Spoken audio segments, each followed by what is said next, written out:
अस्सलामुअलैकुम, this is Ayaz इमाम and you watching इमाम अकेडमी। अच्छा स्टूडेंट, तो हमने पिछले वीडियोस में पास्ट सिंपल मैंने आपको पढ़ाया था, तो अब हम पढ़ेंगे इंशाअल्लाह ताला पास्ट कंटिन्यूस। और मैं उम्मीद करता हूँ कि आपको पास्ट सिंपल सही तरीके से समझ में आ गया होगा।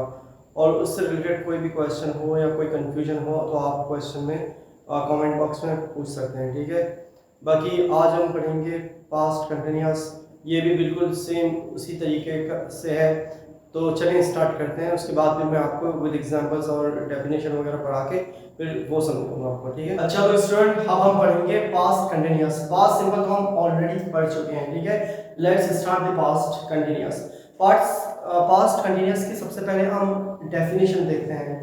तो यहाँ पर लिखा है कि we use the past continuous for an action that we were in the middle of, मतलब कि हम किसी भी एक्शन के मिड में थे एक टाइम पे, तो वहां पर हम पास्ट कंटिन्यूअस यूज करते हैं। पास्ट कंटिन्यूअस का फॉर्मूला बहुत ही इजी है। सबसे पहले हम सब्जेक्ट, उसके बाद मतलब लिखते मैं आपको बताता हूँ कि क्या है फॉर्मूला।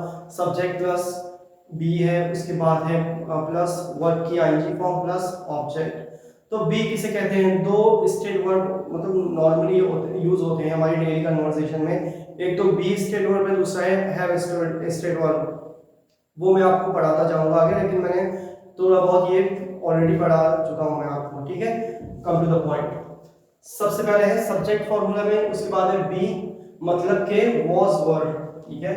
जब भी बी का तस्करा का आए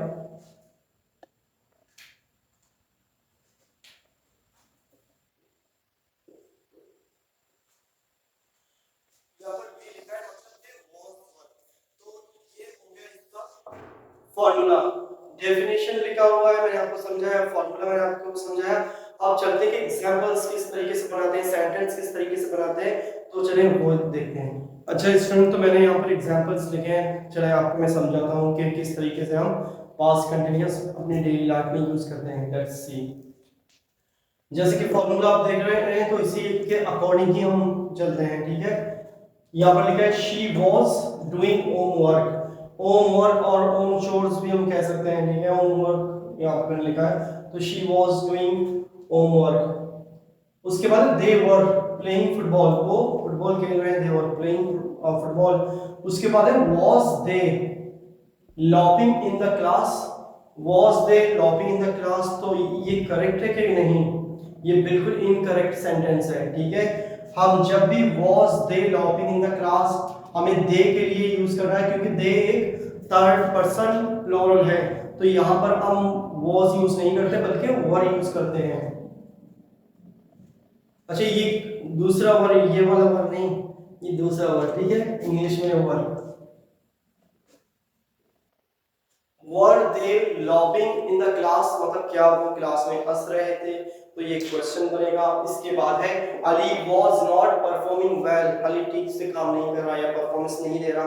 तो यहाँ पर हम कह रहे हैं Ali was not performing well in the class in something else whatsoever, लेकिन एक सेंटेंस है उसमें पास्ट कंटीन्यूअस में। उसके बाद है वर यू वाचिंग टीवी, क्या तुम टीवी देख रहे हो? वन थिंग मोर, मैंने यहाँ पर इंटर नेगेटिव नहीं बनाया है, तो चलिए एक इंटरनेट।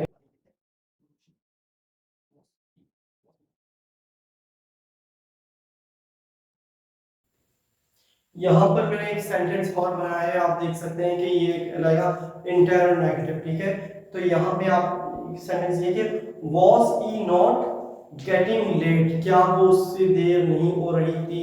तो यहाँ पर ये हो गया हमारा पास्ट कंटिन्यूअस, ठीक है। मैंने आपको definition, formulae, sentences, examples, question, negative, interrogative, overall मैंने सब कुछ आपको समझाया है। लेकिन फिर भी आपको कुछ समझ में ना आए तो आप हमें कमेंट बॉक्स में बताएं, तो इंशाल्लाह आपको हम और सही तरीके से और समझाएंगे।